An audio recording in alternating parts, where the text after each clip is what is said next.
बच्चों, future focus में आपका स्वागत है। कक्षा छठी का गृह विज्ञान का पाठ 1 का भोजन आज हम पढ़ेंगे। तो भोजन की आवश्यकता, जिस प्रकार कार को चलाने के लिए ईंधन की आवश्यकता होती है, उसी प्रकार मानव शरीर को सुचारू रूप से काम करते रहने के लिए भोजन की आवश्यकता होती है। मानव शरीर अनेक क्रियाएं करता है, जैसे चलना, दौड़ना, उठना, बैठना, खाना, सांस लेना आदि। इन सभी क्रियाओं के लिए ऊर्जा की जरूरत पड़ती है, जो हमें कहाँ से मिलती है? जो हमें भोजन से मिलती है। तो वे ठोस एवं तरल पदार्थ जिन्हें खाया व पचाया जा सके, जिनसे शरीर को ऊर्जा मिले, वह शरीर की वृद्धि में सहायक हो, भोजन कहलाते हैं। तो भोजन क्या है? जिनसे शरीर को ऊर्जा मिले, वह शरीर की वृद्धि में सहायक हो।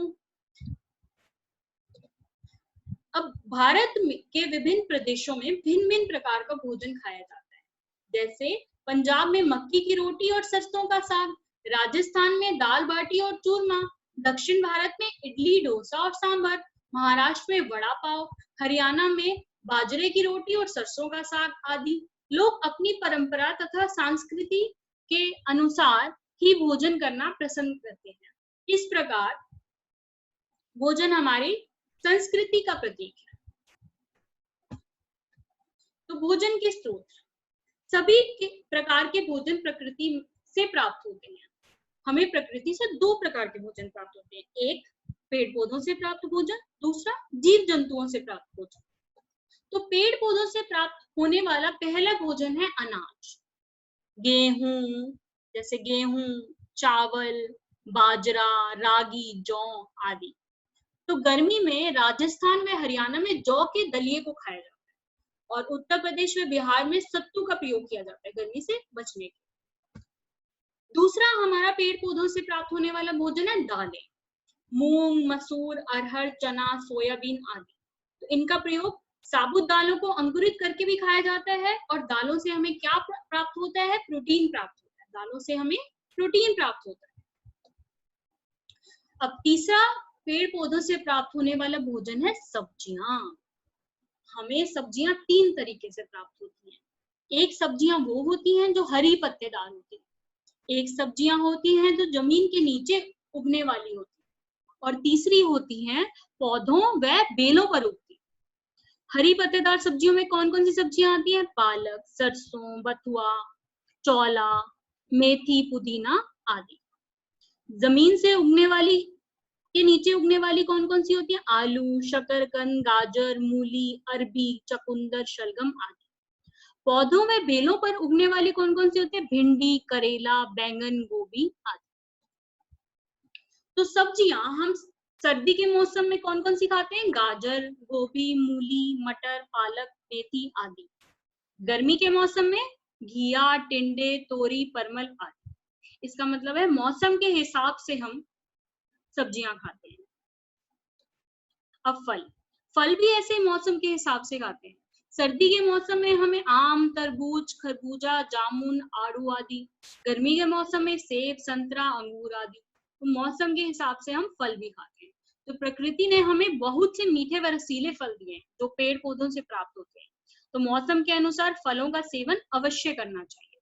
फलों से हमें विभिन्न विटामिन और खनिज लवण मिलते हैं। अब 5वां है हमारा सूखे मेवे। इनका सेवन शरीर के लिए गुणकारी होता है। बादाम, काजू, किशमिश, अखरोट, अंजीर, मूंगफली, पिस्ता आदि, ये सब हमारे हैं क्या? सूखे मेवे। ये भी पेड़ पौधों से प्राप्त होते हैं। छठा है हमारा गुड़, शक्कर व चीनी। ये हमें कहाँ से प्राप्त होते हैं? गन्ने के रस से। सर्दी के मौसम में गुड़ का सेवन शरीर के लिए लाभदायक होता है। ये गुड़ है, शक्कर, चीनी और शक्कर। अब तिलहन, 7वां है हमारा पेड़ पौधों से प्राप्त होने वाला भोजन, तिलहन। खाना पकाने के लिए प्राय किसी न किसी प्रकार के तेल का प्रयोग किया जाता है। तेल तिलहन से प्राप्त होता है। जैसे तिलहन कौन कौन से हैं? सरसों, सोयाबीन, मूंगफली, तिल, सूरजमुखी आदि। 8वां है हमारा मसाले। तो मसालों को गुणों की खान खाया जाता है। गुणों की खान कहा जाता है। तो भोजन को सुपाच्य, स्वादिष्ट, सुगंधित व आकर्षक बनाने के लिए प्रयोग किया जाता है। तो आप ये सब करने के लिए, भोजन को सुपाच्य, स्वादिष्ट, सुगंधित व आकर्षक बनाने के लिए हम किसका प्रयोग करते हैं? मसालों का प्रयोग करते हैं। तो मसालों में कौन कौन से आते हैं? हल्दी हो गया, धनिया हो गया, जीरा, काली मिर्च, लाल मिर्च आदि। लेकिन ये सब मसाले ना हम पीस के बनाते हैं। साबुत डालने वाले मसाले कौन से होते हैं? इलायची, लौंग, तेज पत्ता, दालचीनी, जायफल आदि। तो दूसरे प्रकार का भोजन का स्रोत कौन सा है? जीव जंतुओं से प्राप्त भोजन। जीव जंतुओं से प्राप्त भोजन में पहला कौन सा आता है? दूध। दूध को हम संपूर्ण आहार कहते हैं क्योंकि इसमें लगभग सभी पोषक तत्व विद्यमान होते हैं। तो दूध से बने पदार्थ कौन कौन से हैं? मक्खन, दही, पनीर, घी, खोया आदि। तो जीव जंतुओं से प्राप्त भोजन दूसरा कौन सा है? मांस, मछली व अंडे। तो मांस, मछली व अंडों में क्या होता है? उत्तम स्रोत किसका है? ये प्रोटीन का है। तो सबसे ज्यादा यहाँ पे क्या प्राप्त होता है? प्रोटीन प्राप्त होता है। आशा है कि आपको ये पार्ट अच्छे से समझ आया होगा। धन्यवाद।